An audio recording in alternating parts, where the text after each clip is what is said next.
The room smelled faintly of antiseptic and polished wood, a strange mixture Victor Hale had come to associate with control and vulnerability all at once. The private medical suite occupied the entire top floor of the clinic, paid for discreetly, staffed by people who knew better than to speak unless spoken to. Sunlight filtered through tall windows draped in pale gray curtains, casting long, quiet shadows across the marble floor. Machines hummed beside the massive bed, their steady rhythm carefully calibrated to suggest fragility without danger. Victor lay perfectly still beneath the thin hospital blanket, his eyelids closed, his face arranged into the slackness of sleep. Only he knew how much effort it took to remain motionless. Beneath the sheets, his fingers were slightly curled, tendons tight, as if the body itself resented the deception. His breathing was slow, deep, deliberate, something he had practiced more than once in his life. This wasn't his first performance. It was simply the strangest audience he had ever chosen. He wasn't sick. Not truly. A brief episode of dizziness, exaggerated by a concerned physician and then amplified by Victor himself. He had agreed to the monitors, the bed, the whispers in the corridor. He had ordered the doctors and nurses out for exactly 1 hour, his voice calm, authoritative, leaving no room for argument. He had told them he needed rest, privacy, silence. What he really wanted was observation. Victor Hale had spent decades watching people when they believed no one important was looking. He had seen how respect dissolved when leverage disappeared, how kindness shifted shape when money entered the room. Even illness, he had learned, attracted a certain kind of attention, soft voices masking sharp calculations. He was tired of it. Today, he wanted something raw, something unfiltered. That was why he had allowed only one person to remain on the floor during that hour. Elena. She had worked in his mansion for nearly 8 years, arriving before dawn and leaving long after the chandeliers were dimmed. She spoke little, moved quietly, and never asked for favors. Victor barely remembered hiring her. She had simply become part of the house, like the walls or the stairs. Invisible, reliable. Recently, however, something had changed.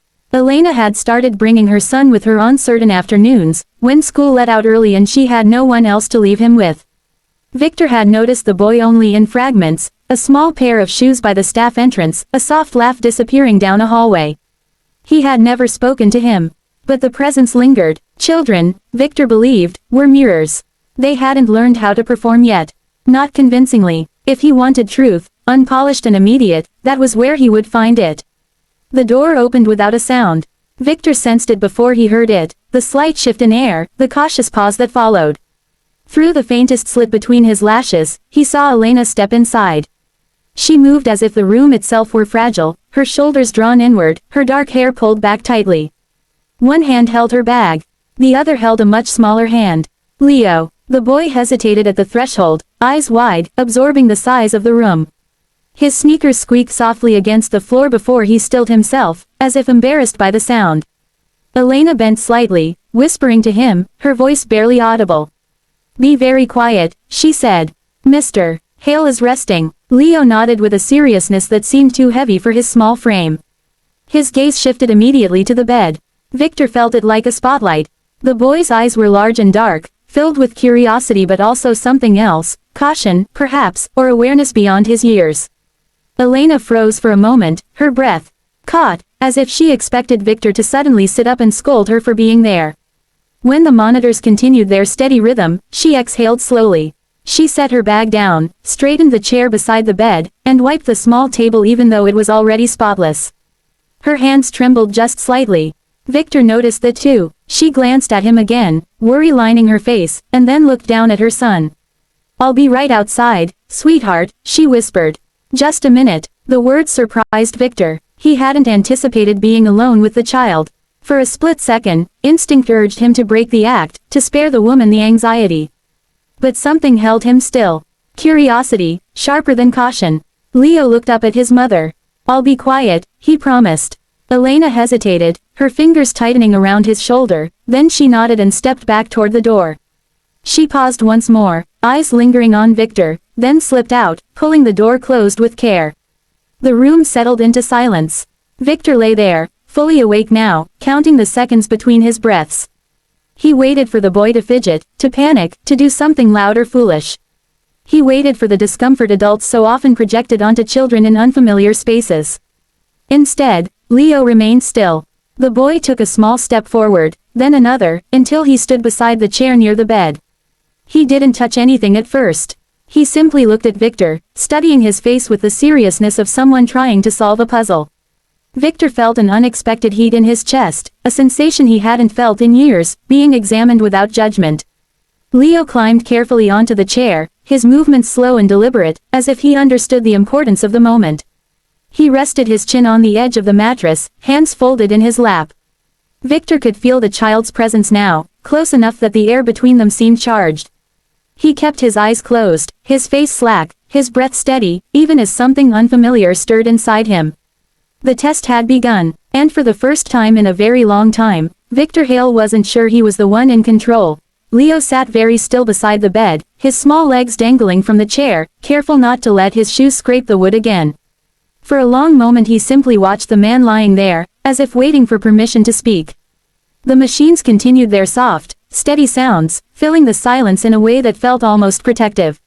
Victor sensed the boy's presence more acutely now than any boardroom full of executives. It was different when someone had nothing to gain from you.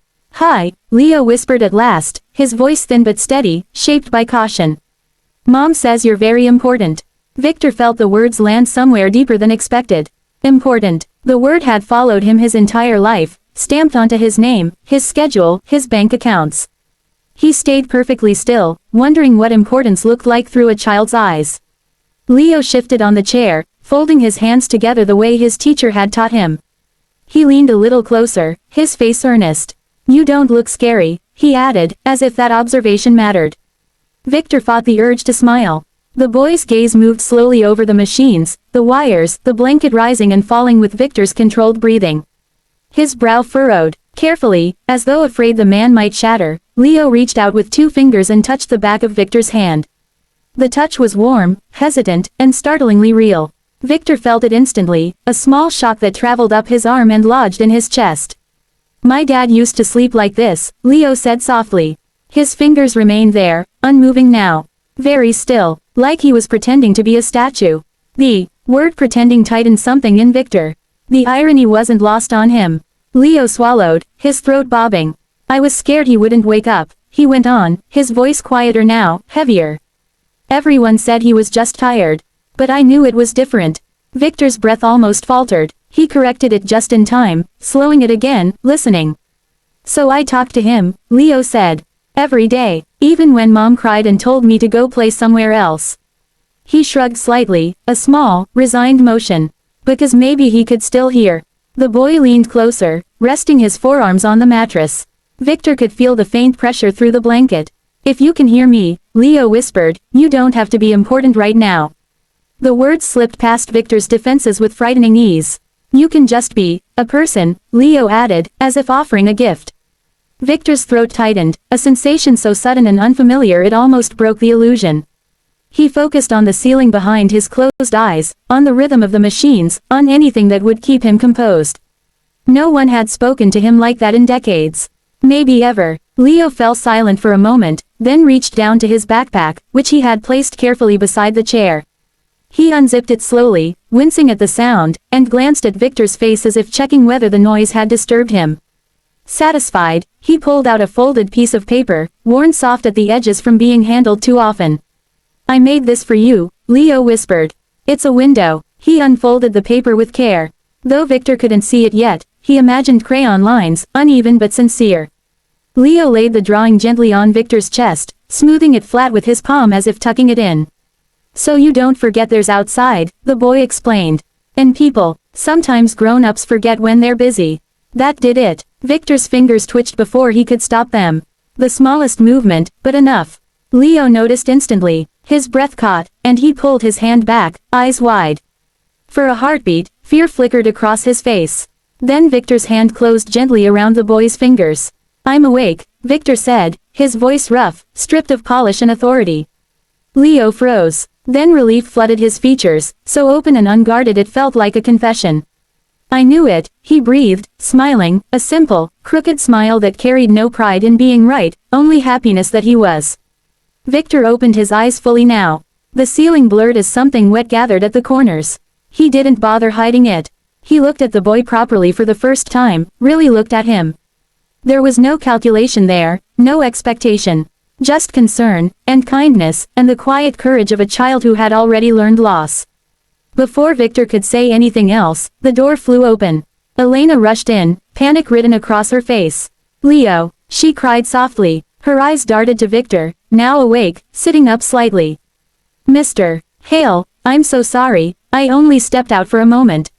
"It's all right," Victor said quickly. He sat up more fully, careful not to startle the boy whose hand he still held. He was perfect. Elena stopped short, confusion replacing fear. Leo turned to her, beaming. "He heard me, Mama." Victor picked up the drawing from his chest and held it as if it were something fragile and priceless. "This," he said quietly, looking at Elena, "is the most important thing I've been given in years." Elena's eyes filled with tears. She didn't seem to understand herself. That day, Victor Hale cancelled every meeting on his schedule. He dismissed advisors, postponed decisions worth millions, and sat instead at a small table with a boy who drew him more windows and told him about school, about planets, about his father who had listened even when he couldn't answer.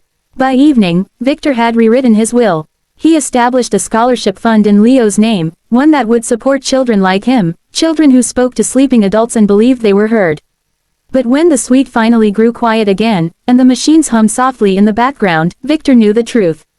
None of those actions mattered as much as the lesson the child had given him. Leo had never seen a billionaire lying in that bed. He had seen a person. And he had cared anyway.